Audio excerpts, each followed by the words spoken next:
bonjour à tous, alors bienvenue pour cet unboxing de l'extension Kang le Conquérant pour Marvel Champion.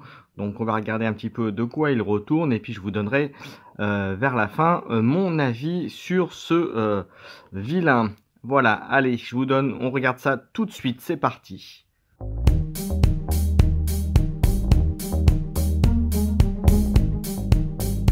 Voyons voir ce qui est là dans le ventre, ce vilain. Alors, hop, déjà, on va sortir les petites cartes. Alors, pour être franc avec vous, je l'ai déjà un petit peu ouvert pour regarder ce qu'il y avait. Mais on regardera ça ensemble. Donc, hop, je vous montre pas. Alors, vous verrez ça après. Alors, Kang, déjà, le petit livret. Donc, on peut voir, donc il y a les petites explications de règles. Voilà, vous voyez, il vous explique les aires de jeu séparées, puisque la phase 2 de Kang... vous allez voir, vous aurez, puisqu'on peut jouer jusqu'à 4, il y a 4 versions de Kang qu'il faut affronter séparément, mais ça, le petit livret vous expliquera tout ça. Voilà, et vous en montre un petit peu comment l'affronter, comment rejoindre un autre lorsque vous avez éliminé la version de Kang qui vous faisait face quand vous jouez en multijoueur. Et voilà, des petites, voilà comment mettre la difficulté, quelques petites explications de règles. Voilà ce qu'il y a dans le petit livret, donc bien sûr, ne le perdez pas, c'est très important à conserver. Allez, on va regarder maintenant les cartes en elles-mêmes. Alors déjà, qu'est-ce que l'on peut voir? Donc Kang, il a une version, et ensuite les versions alternatives. Donc on va regarder ça, hop. Alors, la première version, donc en version simple, la version expert, vous l'avez dans l'autre paquet. Alors, dans la première version, donc on voit déjà qu'il a 12 points de vie pour démarrer, 12 par personnage, bien sûr par héros en face de lui, une manigance, 2 attaques, vous allez me dire, oui, ok, simple, mais ténacité pour démarrer, donc ça veut dire que déjà, il gagne un peu de temps. Il a une interruption forcée, quand Kang vous attaque, soit vous placez une manigance sur la manigance principale, soit il gagne plus de attaques pour cette attaque. Donc vous voyez, il peut passer à 4 attaques directes, ou mettez une manigance. Donc ça veut dire qu'il faut bien gérer, encore une fois. Et une fois vaincu, avancez la manigance principale au stade 2 jusqu'à la fin de la phase. Donc ça veut dire que vous pouvez directement, il peut passer directement, vous pouvez soit le laisser passer en phase 2 direct, soit l'affronter. Donc c'est à vous de voir, mais il faut savoir qu'il vaut mieux se préparer à affronter les phases suivantes. Ensuite, les 4 versions que vous pouvez avoir en phase 2, je vais vous les montrer. Alors, vous avez Immortus 2-2 et qui démarre à 18 points de vie. Ténacité, ce méchant ne peut pas subir de dégâts quand il y a un sbire en jeu. Donc vous voyez déjà, voilà, ça c'est super, déjà c'est une capacité terrible. Donc ténacité plus ne pas prendre de dégâts quand il y a un sbire. Faut y aller, une fois vaincu, retirer Chronopolis de la partie. Et à la fin de la phase, rejoignez une autre aire de jeu. Alors Chronopolis, c'est la manigance qui est liée à chacun des 4 vilains, hein, pour information. Enfin, ça n'a pas le même nom, mais chaque vilain a une manigance spécifique. Hop. Ensuite, on a Kang, Iron Lad, riposte 1 et ténacité. 1, 2, 1 de manigance, 2 d'attaque. Et une fois vaincu, bah pareil, on retire le truc associé. Ensuite, on a Ramatut, ténacité, ce méchant gagne plus une attaque pour chaque obligation en jeu. Et je peux vous dire qu'il y en a.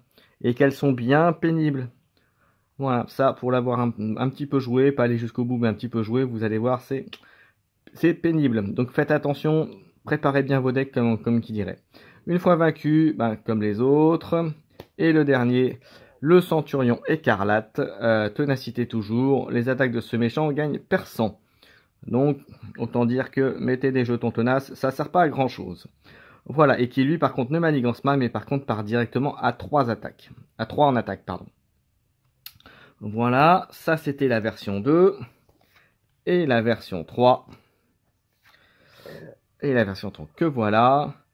Il a 20 points de vie par héros, 2 de manigance, 2 attaques, ténacité et interruption forcée. Pareil, vous avez le choix soit de mettre une manigance, soit une gagne plus 2.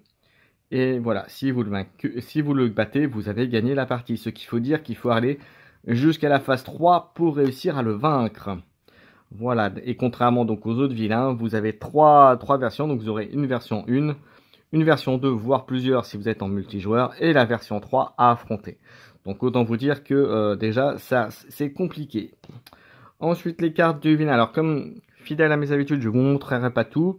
Je vous montrerai juste une manigance annexe. Non, ça c'est les trucs. Qu'est-ce que je pourrais vous montrer? Allez, je vais vous montrer une petite carte quand même. On va faire un petit peu de spoil. Pas tout, mais juste ça. Allez, je vous montre un tech. Attachez cette carte à Kang. Interruption forcée. Quand Kang est attaqué, défaussez le bouclier temporel. Donc c'est le nom de la carte. Prévenez tous les dégâts de cette attaque et infligez un dégât à l'attaquant. Un max par attaque. Donc voilà, c'est un truc. Qu'est-ce que je pourrais vous montrer sans trop vous spoiler? Si, on peut vous montrer un petit sbire. Allez, qui arrive. 4 points de vie, 1 de manigance, 2 d'attaque, qui a garde et riposte. Et qui en boost, donnez une carte d'état tenace à Kang. Donc que du bonheur. Allez, je vous montre si j'ai une obligation. Allez, je vous montre la première obligation. Allez, celle-ci. Une obligation donc qui est trouvable donc dans le deck. Une fois révélée, donc vous voyez temporel, hein, bah oui c'est Kang, hein, le maître du temps. Placez les 8 cartes dessus de votre deck sous cette carte, face cachée. Et action d'alter ego, défaussez une carte, vous voyez avec le symbole, comme celui-ci, de votre main. Défaussez cette obligation, défaussez chaque carte face cachée située sous cette obligation. Voilà, donc en gros il vous enlève 8 cartes que vous pouvez récupérer si vous défaussez une carte avec ce symbole-là. Mais ça veut dire aussi que les 8 cartes, vous les avez dans votre défausse. Et donc du coup, vous ne les aurez pas au moins pour tout un cycle de votre deck. Voilà, qu'est-ce que je peux vous montrer d'autre? Voilà, ça c'est fait. Voilà, je vous montre pas tout bien sûr, hein. Je ne veux pas vous gâcher le plaisir de découvrir les cartes non plus, comme je disais, hein. Après, vous avez certainement des collègues youtubeurs qui vous ont déjà tout montré quasiment. Mais moi, ce n'est pas mon objectif. Je veux juste vous montrer un petit peu ce que vous pouvez avoir. Allez, je vous montre une traîtrise également. Comme ça, rayon énergétique. Une fois révélé en action alter ego, défaussez un allié ou un soutien que vous contrôlez. Si vous ne pouvez pas, cette carte gagne renfort. Et en version héros, Kang vous attaque. Mais un seul boost. Donc vous voyez, c'est quand même pas... C'est pas ça. Toc, toc, toc. Qu'est-ce que je peux vous montrer? Allez, je vous montre les versions experts, histoire de vous donner un petit aperçu. Et je vous montrerai après un sbire de la version expert, enfin d'un set alternatif, pardon. Les sets qui sont fournis, puisque vous avez 2 autres sets qui sont mis en plus de ceux, entre guillemets, pour Kang. Alors, vous avez donc en version, vous voyez, c'est 1-3. Il gagne 1 d'attaque par rapport à la version, la première. Et sinon, pour le reste, c'est pareil. Les versions alternatives, vous voyez, il gagne plus 1 de manigance par rapport à ce qu'on a vu tout à l'heure. Là, il fait un peu plus fort. Là, il tape un peu plus fort aussi. Là, il passe à 4, mais il manigance à 1, contrairement à tout à l'heure où il était à 0. Et à 1, il était à 0,3. Et la version finale, voilà. Et par contre, vous voyez, 23 points de vie en dernière version. 23, 22 et la première... 15. Donc vous voyez, c'est quand même beaucoup plus de points de vie à gérer. Et alors dans les sets alternatifs, vous avez un set. Alors je vais juste vous montrer ça parce que quand même ça vaut le coup d'œil. Il y a un set où il y a énormément de sbires. Et je vais vous montrer le premier. Apocryphe. Un de manigance 3, il a 4 points de vie, élite temporelle. Une fois révélé, défausser un allié ou un soutien que vous contrôlez. Donc déjà déjà qu'il arrive, vous dites c'est bon, mais en plus il vous vire un allié ou un soutien. Donc c'est plutôt pas mal. Il vous voilà, il vous rend pénible votre board. Et en boost, si vous avez un boost, donc si vous le prenez en tant que boost, pardon, inclinez un personnage que vous contrôlez, donnez une autre carte de boost à cet ennemi. Voilà, donc il va vous engager un personnage, vous faites un boost, donc vous avez la double peine. Donc vous avez, voilà, donc c'est plutôt pas mal. Après c'est d'autres machins, qu'est-ce que je peux vous montrer ici? Parce que j'aime bien la carte, je vous montre quand même un autre, allez. Je vous montre aussi Raston, 1, 2, vous allez me dire, ok, il a quand même 6 points de vie, élite temporelle, il a garde, riposte 1, 1, 1. Et en boost, subissez 1 dégât, donnez une autre carte de boost à cet ennemi. Donc vous voyez, c'est des sbires qui font vraiment mal. Après, il y a des alternatives, des traîtrises. Et encore des sbires. Voilà, plein de choses, plein de cartes qui sont vraiment dangereuses, vous allez voir. En fait, c'est pas tant qu'elles soient dangereuses en temps, c'est la combinaison des cartes qui fait vraiment peur et qui fait vraiment mal. Alors, je sais pas, pour ceux qui l'ont déjà joué, ils pourront peut-être vous le dire en commentaire. Moi, j'ai fait un début de partie contre Kang. J'ai eu peur. Franchement, j'ai pas terminé la partie, pour être franc avec vous, il faudra que je recommence par manque de temps. Mais honnêtement, c'est vraiment quelque chose d'assez impressionnant. Et puis c'est pour la première fois, c'est un vilain avec 3 versions. Donc il faut éliminer 3 versions de Kang, hein. La phase 1, la phase 2 et la phase 3. Et puis l'intérêt, c'est les phases séparées du multijoueur. Donc c'est clairement un champion qui est destiné à jouer en multi. Alors, comme je disais, le multi, moi je vous conseille à 2, voire maximum 3 joueurs. 4 joueurs, c'est vraiment beaucoup trop long, surtout que là, il y a 3 phases.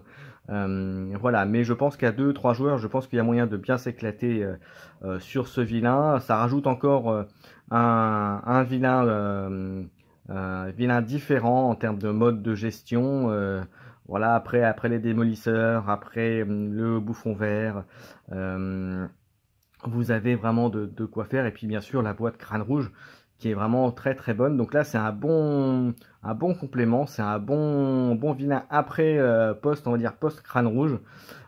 Puisque le crâne rouge, vous avez quand même quelques cartes à récupérer qui sont plutôt pas mal, avec 2 nouveaux héros comme vous savez qui étaient plutôt bien, hein. Bon, je vous laisse voir donc la vidéo que j'ai faite là-dessus.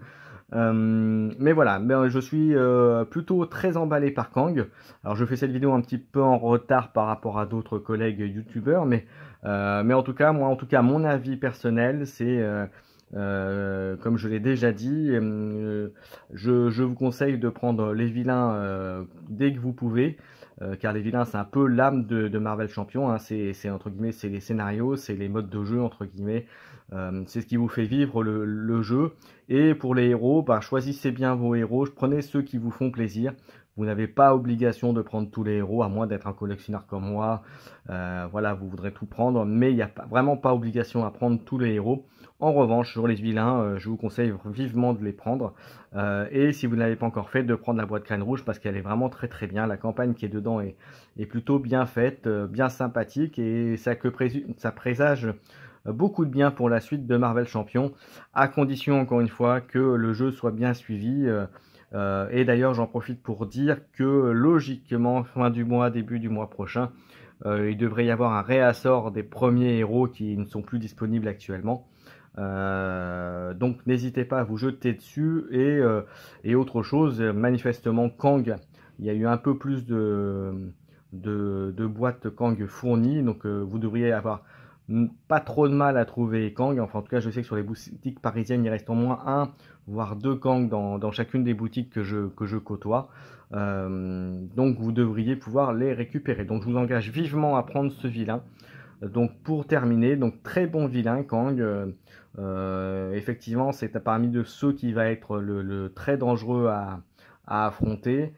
Au-delà de Zola Crâne Rouge, Enco, voilà, en tout cas en vilain seul, il est plutôt très fort et donc très dangereux à affronter si vous n'avez pas un deck bien construit. Je pense que là pour le coup vous allez avoir beaucoup de mal à le passer.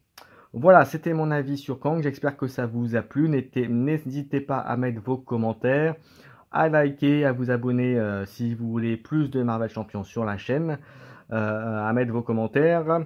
Je vais essayer de faire rapidement, de vous faire une vidéo de partie de Kang avec les decks que j'ai à disponible. Si vous voulez que je le fasse avec un champion en particulier, n'hésitez pas à me le dire, j'essaierai de vous faire ça. Et puis sinon, je vous dis à bientôt pour une prochaine vidéo. À bientôt tout le monde.